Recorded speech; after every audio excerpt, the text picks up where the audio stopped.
Ես այստեղ տեսնեմ աշխարհաքաղաքական եւ արտաքին քաղաքական հետք, ոչ միայն թուրքական ու ադրբեջանական, նաեւ նատոական։ Ինչու, որովհետեւ գլոբալիստական շրջանակները նպատակ ունեն այն ավանդական եկեղեցիները, որտեղ ու մանավանդ արևելաքրիստոնեական, որտեղ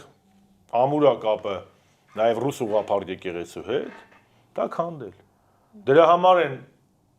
այս փազարին ասեմ KGB-ի ագենտը, չհասկացա։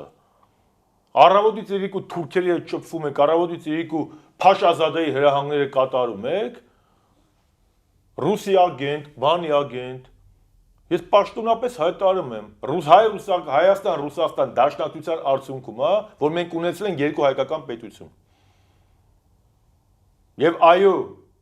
Հայաստանը Ռուսաստանից ավելի արդյունավետ դաշնակից ոչ ունեցել է, ոչ ունի, ոչ էլ կարող է ունենա։ Եվ Հայաստանի Հանրապետությունը չունի մեծ ընտրություն կամ Թուրքիա կամ Ռուսաստան, որպես դաշնակից։ Մեր բոլոր 3 նախագահները ընտրել են Ռուսաստանը ու ճիշտ են արել։ Դրա վառապացույցը պաշտպանված Հայաստանն ա եղել ու պաշտպանված Արցախը եւ երկու հայկական պետությունները։